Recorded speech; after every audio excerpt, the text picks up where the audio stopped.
नमस्कार, आप देख रहे हैं खबरों का सबसे धमाकेदार और विश्वसनीय बुलेटिन न्यूज ब्लास्ट और आपके साथ में विजेंद्र सोलंकी। शुरुआत उन 2 दिन के साथ जब 4 बड़े कांग्रेसी नेता एक साथ रहेंगे। बात दरअसल राहुल गांधी के 2 दिवसीय प्रदेश के दौरे की। राहुल गांधी के साथ मुख्यमंत्री अशोक गहलोत रहेंगे, प्रदेश कांग्रेस प्रभारी अजय माकन रहेंगे और पीसीसी चीफ गोविंद डोटासरा रहेंगे। इस दौरान प्रदेश की राजनीति पर भी लंबी चर्चा होने की पूरी उम्मीद है। अब तक राहुल के दौरे पर सबकी अलग तस्वीर रहती थी। राहुल, गहलोत और पायलट और अविनाश पांडे तस्वीरों के अंदर दिखाई देते थे, लेकिन अब बस 2 चेहरे राहुल और गहलोत ही कॉमन होंगे। 2 नए चेहरे माकन और डोटासरा पहली बार इस फ्रेम के अंदर नजर आएंगे और इस बीच चल रही होगी प्रदेश की विधानसभा भी। ऐसे में संबंधित जिलों के विधायक और मंत्री भी राहुल के दौरे से जुड़ेंगे। बाकी मंत्रियों और विधायकों को सदन में संभालना होगा मैनेजमेंट, लेकिन एक अलग तरीके की तस्वीर नजर आने वाली है। पहले जो 4 चेहरे दिखाई देते थे उसमें राहुल गांधी, मुख्यमंत्री अशोक गहलोत, सचिन पायलट और अविनाश पांडे। सचिन पायलट को अजय डोटासरा ने रिप्लेस किया, यानी कि अब वो पीसीसी चीफ है, और वहीं अविनाश पांडे की जगह अजय माकन अब प्रदेश कांग्रेस प्रभारी बन चुके हैं। ऐसे में वो अब दिखाई देंगे और राजस्थान की राजनीति पर मंथन करेंगे। वहीं 3 पूर्व मंत्रियों के सरकारी आवास को लेकर बड़ा अपडेट। दरअसल अब गेंद विधानसभा कमेटी के पाले में है। सचिन पायलट, विश्वेंद्र सिंह और रमेश मीणा के सरकारी आवासों को लेकर खबर। आपको बता दें कि तीनों मंत्री थे और इसलिए उनको आवास मिले हुए थे। विधानसभा पूल से विशिष्ट कोटे से बंगला आवंटन करने की तैयारी है और बंगला खाली करने को लेकर नोटिस न देने से उभरकर आया दिलचस्प तथ्य। जीएडी ने इसके सरकारी आवास को डाला सामान्य पूल से विधानसभा पूल में। अब विधानसभा कमेटी करेगी विशिष्ट कोटे से मकान आवंटन करने या ना करने को लेकर फैसला। यानी कि जो मंत्री और विशिष्ट कोटे को जो अभी तक मकान आवंटन होते थे, जीएडी ने उसको विधानसभा के पाले में गेंद डाल दी और अब यह तय होगा कि जिन मकान में वो रह रहे हैं उनका क्या होगा। वहीं सत्ता की मोहर से कांग्रेस के 7 में से 6 मंत्री पास हो गए हैं। पीसीसी चीफ गोविंद सिंह डोटासरा ने बनवाया बोर्ड। वहीं कांग्रेस और बीजेपी के 14 पार्षद के बावजूद कांग्रेस का चेयरमैन बनाने में सफल रहे। इसके अलावा डॉक्टर रघु शर्मा, अशोक चांदना और भंवर सिंह भाटी भी बोर्ड बनवाने में कामयाब रहे। सुखराम बिश्नोई के सांचौर में जनता ने मैंडेट नहीं दिया था, लेकिन वो सत्ता की चाबी दिखाकर बोर्ड बनाने में कामयाब रहे। उप मुख्य सचेतक महेंद्र चौधरी कुचामन में रहे सफल, लेकिन साले मोहम्मद ना तो जनता की परीक्षा में पास हो पाए और ना ही अपने दमखम से वो अध्यक्ष बनवाने में कामयाब हो पाए। यानी कि वो पोखरण के अंदर एक तरीके से असफल नजर आए। वहीं बात 2 और नामों की कर लेते हैं। बात ब्रिजेंद्र ओला और दीपेंद्र शेखावत के क्षेत्रों की, जहां पर कांग्रेस हार गई है। श्री माधोपुर और बगड़ में बीजेपी का कमल खिला है। श्री माधोपुर में एक रोचक घटनाक्रम हुआ, ये हम आपको बता रहे हैं, जरा इसको समझिए। हरिनारायण महंत ने एक बार फिर पालिका अध्यक्ष पद पर कब्जा किया है। पहले तो हरिनारायण कांग्रेस छोड़कर निर्दलीय जीते, फिर चेयरमैन के चुनाव से पहले बीजेपी उन्होंने ज्वाइन कर दी। कांटे के मुकाबले में एक वोट से हरिनारायण को जीत मिल गई है और कांग्रेस के खेमे से भी एक वोट टूटा है। यानी कि जो कांग्रेस के थे, निर्दलीय चुनाव लड़ा और फिर वो बीजेपी ज्वाइन करते हैं और अब अध्यक्ष बन चुके हैं। और कहा जा सकता है कि वाकई अजीबोगरीब है झुंझुनू की राजनीति। 8 नगर पालिका में से 6 कांग्रेस ने जीती, 2 बीजेपी ने जीती। कांग्रेस को सिर्फ 2 में बहुमत मिला था, लेकिन 6 में बोर्ड बनाने में सफल रही। बीजेपी को 1 में ही बढ़त में नहीं मिली थी, फिर भी 2 जगह उन्होंने बोर्ड बना लिया। निर्दलियों को 5 जगह बहुमत मिला था, लेकिन एक भी बोर्ड नहीं बना सके। सबसे सफल विधायक रहे पूर्व मंत्री राजकुमार शर्मा।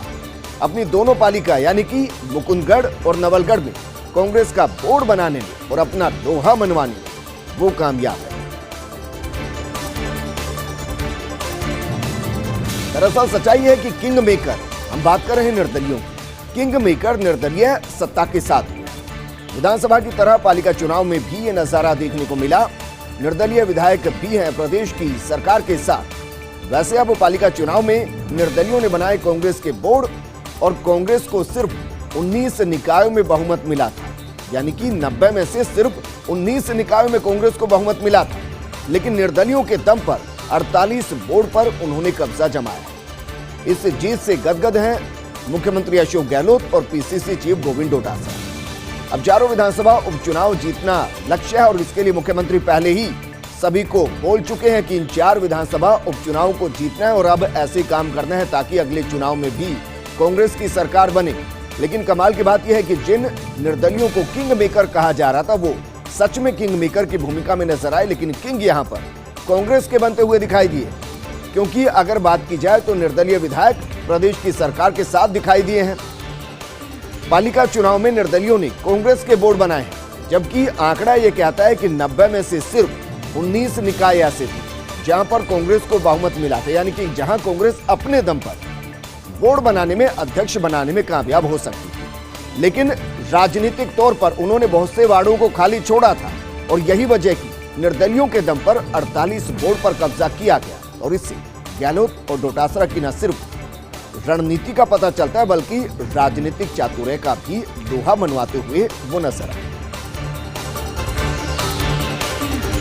और यही वजह है कि कहा जा रहा है कि एक बार फिर से गहलोत की बल्ले बल्ले, क्योंकि 48 निकायों में कांग्रेस का बोर्ड बनवाने में कामयाब रहे हैं। बहुमत नहीं होने पर भी 29 सीटों पर कांग्रेस का बोर्ड बना है, यानी कि 29 निकायों में कांग्रेस का बोर्ड बना है। इन 29 निकायों पर निर्दलियों के साथ मिलकर बोर्ड बनाया गया है। गहलोत की गुड गवर्नेंस में विश्वास जताया गया है। अधिकांश निकायों में कई सालों के बाद कांग्रेस का बोर्ड बना है।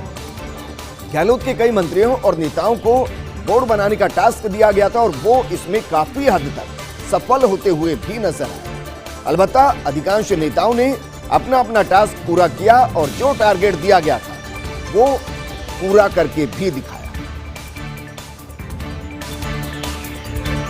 तो निकाय चुनाव घमासान के बीच में चिकित्सा मंत्री डॉक्टर रघु शर्मा को बड़ी सफलता मिली। दरअसल 2 जगह पर चुनाव हुए केकड़ी और सरवाड़ में, और दोनों ही जगह कांग्रेस को सफलता मिली। मंत्री भंवर सिंह भाटी, सुखराम बिश्नोई, अशोक चांदना को भी सफलता मिली। उप मुख्य सचेतक महेंद्र चौधरी को मिश्रित सफलता मिली। कुचामन में कामयाब रहे लेकिन नावा में हार मिली। बात अगर मंत्री साले मोहम्मद की करें तो उनको कोई कामयाबी नहीं मिल पाई। पोखरण में चेयरमैन नहीं बना पाने का मलाल यकीनन उनको रहेगा, लेकिन सच यही है कि वो पोखरण में चेयरमैन नहीं बन पाए। इस बार 90 निकायों में मुस्लिम तबके की भी बल्ले बल्ले हुई है। कांग्रेस की मुस्लिम सियासत रही सफल या फिर बीजेपी से सद नहीं रही। मुस्लिम या फिर राम मंदिर, नागरिकता संशोधन कानून, जम्मू कश्मीर मुद्दा है कारण 90 में से 14 मुस्लिम बने निकाय प्रमुख। आजी दाऊद, प्रियंका बानो, नगमा बानो, मुस्ताक नजमी, मुस्तफा कुरैशी, शोएब खत्री, जीवन खान, शमू बानो, मोहम्मद आयुब, समरीन भाटी, बाबू खां बेगाना उप चेयरमैन, डीडबाना, आसिफ खान, रावत खान और नीलोफर बानो, कुल 24 टिकट दिए गए थे जिनमें से 10 को हार मिली।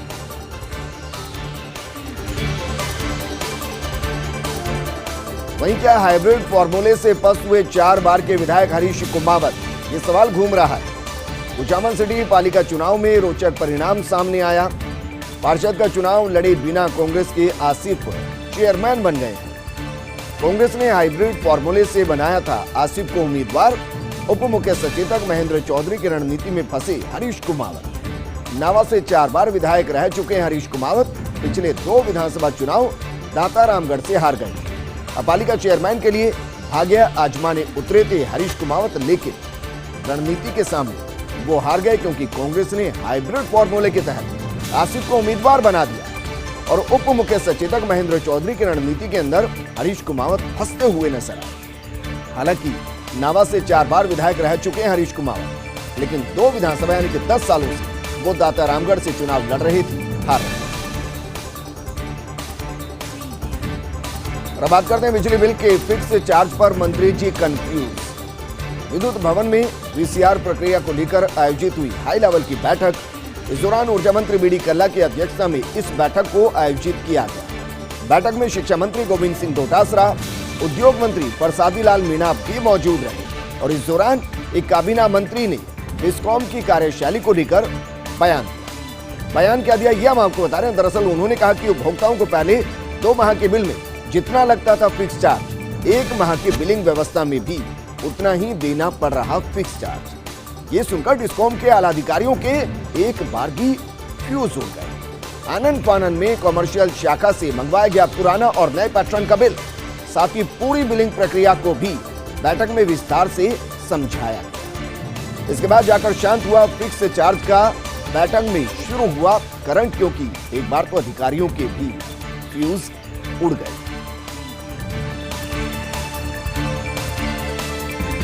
दरअसल वीसीआर प्रक्रिया को लेकर कैबिनेट सब कमेटी की बैठक से जुड़ी रोचक खबर हम आपको बता रहे हैं। ऊर्जा मंत्री बीडी कल्ला की अध्यक्षता में विद्युत भवन में आयोजित हुई थी बैठक और बैठक में मौजूद एक मंत्री जी ने बड़ा सुझाव दिया। सिंगल फेज पर कृषि कनेक्शन जारी करने का सुझाव दिया।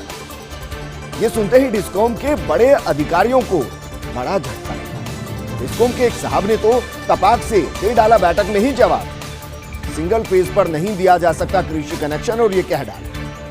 एक अन्य अधिकारी ने इलेक्ट्रिसिटी एक्ट का हवाला दे दिया। इसके बाद करीब 5 मिनट तक बैठक के अंदर अधिकारियों और मंत्री जी के बीच में वाद विवाद चलता रहा, लेकिन जब इलेक्ट्रिसिटी एक्ट में बदलाव के लिए केंद्र तक जाने की बात सामने आई तो ये सुनकर इस टॉपिक पर विराम लगा दिया गया, यानी कि सोचा कि अब केंद्र तक कौन जाए, तो इस मुद्दे को यहीं पर छोड़ दिया जाए।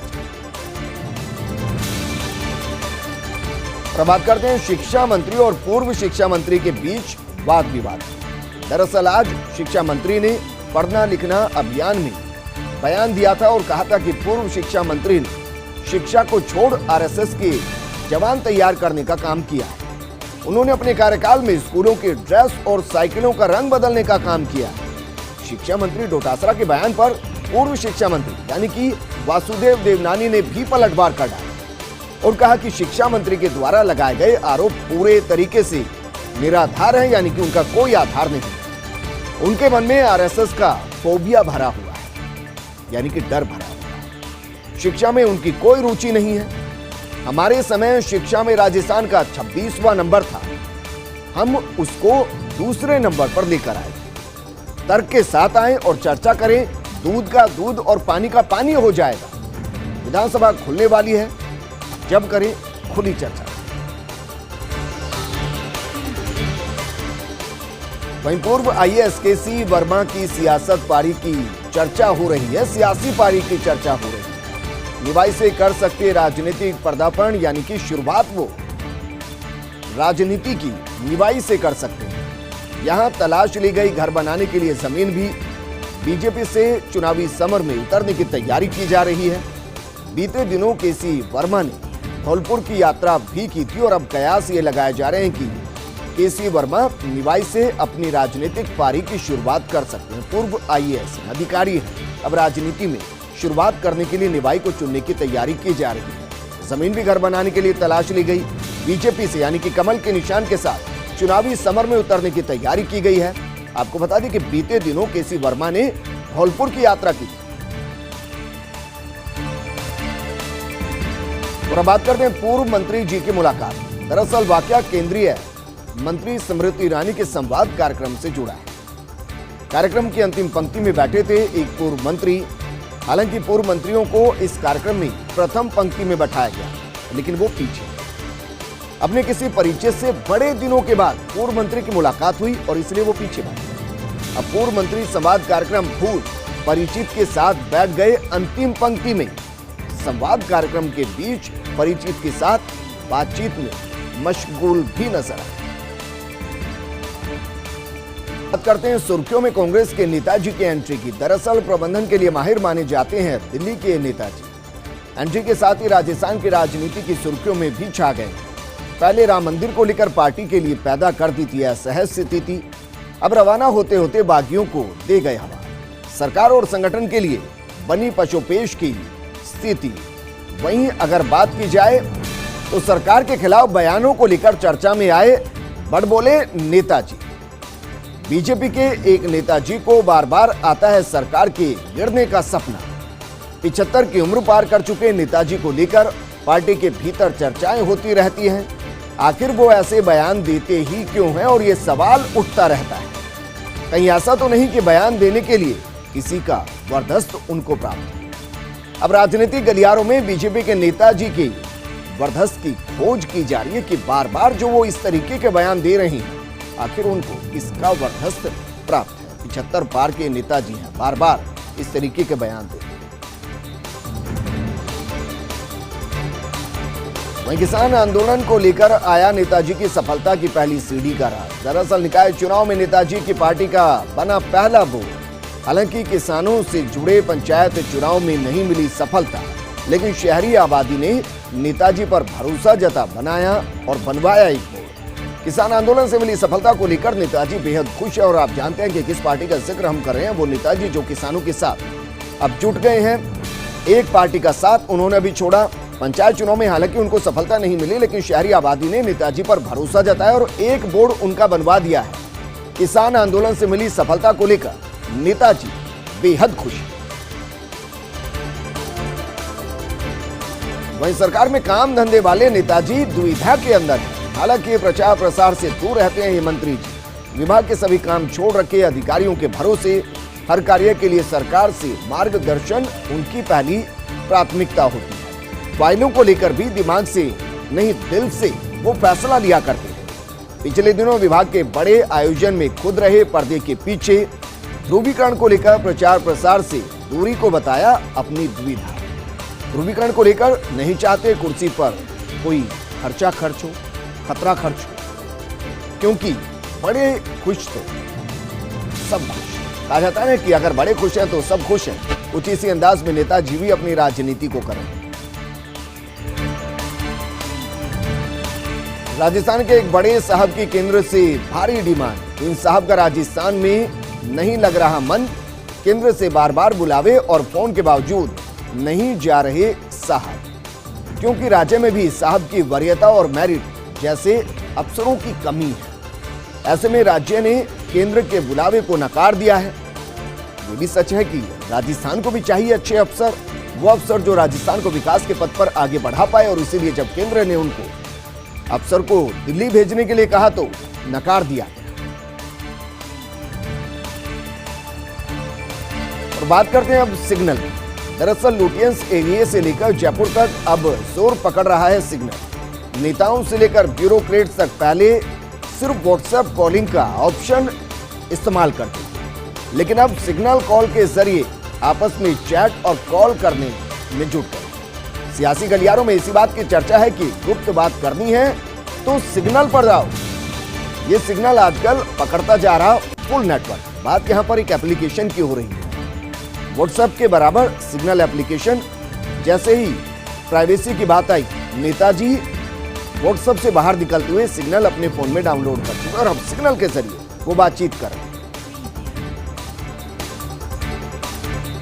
लेकिन सवाल क्या महाराष्ट्र में बैलेट पेपर से होंगे चुनाव? इसके लिए महाराष्ट्र सरकार ला रही एक बिल। बिल में ईवीएम की जगह बैलेट पेपर से चुनाव का प्रावधान। निकाय चुनाव और कुछ जगहों पर विधानसभा चुनाव भी बैलेट से कराने का प्रावधान।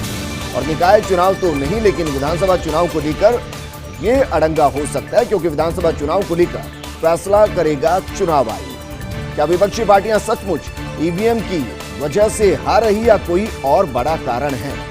वैसे विपक्ष ईवीएम पर नहीं, संगठन नीति और गठबंधन पर फोकस करे तो ज्यादा बेहतर होगा, क्योंकि ऐसा नहीं है कि आप वापस बैलेट पेपर पर चले जाएंगे तो परिणाम आपके पक्ष में हो, ये तय हो जाए। और इसके बाद सवाल यह भी खड़ा हो रहा है कि महाराष्ट्र सरकार में क्या सब कुछ ऑल इज वेल नहीं? कांग्रेस से नाखुश नजर आ रही शिवसेना और एनसीपी।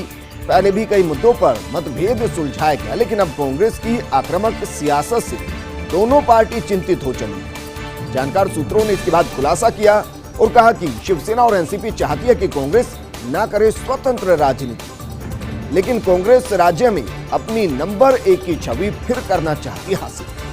और बीएमसी चुनाव को लेकर भी कांग्रेस और शिवसेना में टकराव बढ़ सकता है। तो महाराष्ट्र के अंदर एनसीपी, शिवसेना और कांग्रेस तीनों का गठबंधन और गठबंधन की सरकार वहां चल रही है। लेकिन अब बीएमसी के चुनाव होने और जिस तरीके से कांग्रेस वहां अलग रणनीति के साथ चल रही है, ये एक बड़ी वजह कि अब एनसीपी और शिवसेना दोनों चाहती है कि कांग्रेस स्वतंत्र राजनीति ना करे, कम से कम महाराष्ट्र में ना करे जहां गठबंधन की सरकार चल रही है। पहले भी कई मुद्दों को लेकर मतभेद सामने आ चुका है, लेकिन अब बीएमसी चुनाव को लेकर टकराव बढ़ता हुआ दिखाई दे रहा है। और बात करते हैं मुख्यमंत्री अशोक गहलोत के मैंडेट की, जो लागू किया गया नई आबकारी नीति में इसको लागू किया गया और इस विजन को लागू करना मुख्य सचिव निरंजन आर्य, कुलदीप रांका, अखिल अरोड़ा, टी रविकांत और डॉक्टर जोगाराम, इन्होंने इसको लागू किया। नई नीति में स्पष्ट रूप से दिखी गहलोत के विजन की झलक। पूरी तरह से पारदर्शी होगी शराब दुकानों की ई नीलामी। नई आबकारी नीति में शराब दुकानों पर स्पेशल वेंड फीस भी खत्म कर दी है। केंद्र सरकार की पीएसयू एमएसटीसी के जरिए दुकान नीलाम की जाएगी और नीलामी में पता नहीं चलेगा कौन है सामने वाली पार्टी, यानी कि कौन क्या बिड लगा रहा है वो तो पता चलेगा, लेकिन कौन लगा रहा है ये जानकारी नहीं मिलेगी। शराब दुकान वालों पर से स्पेशल वेंड फीस की पेनल्टी भी हटा दी गई। इसके अलावा बियर और देसी मदिरा की बिक्री पर से कोविड-19 जो सेस लगाया गया था वो भी हटा दिया गया। शराब दुकानों के लिए आवेदन की प्रक्रिया 12 फरवरी से शुरू होगी और दुकानों की बिडिंग की प्रक्रिया 23 से 27 फरवरी तक चलेगी। अलबत्ता हर तरफ हो रही गहलोत की नई आबकारी नीति की जमकर तारीफ। और बात करते हैं विधायक का फिल्मी परिचय। दरअसल आग से जो बारूद निकले उसे कालीचरण सराफ कहते हैं। जब शहर अध्यक्ष ने स्मृति ईरानी के मौजूदगी में यूं कराया विधायक का परिचय, जली को आग कहते हैं, बुझी को राख कहते हैं और आग से जो बारूद निकले उसे कालीचरण सराफ कहते हैं। इतना सुनकर मंच पर अपनी हंसी नहीं रोक पाई केंद्रीय मंत्री और मंच पर परिचय की इस बेला में जमकर ठहाके लगते नजर आए। दरअसल मंच से शहर अध्यक्ष राघव शर्मा सभी का परिचय दे रहे थे और कालीचरण का परिचय इस अंदाज में किया। इस प्रोग्राम में फिलहाल इतना ही, लेकिन आप बने रहिए फर्स्ट इंडिया न्यूज के साथ, क्योंकि खबरों का सिलसिला लगातार जारी है। नमस्कार।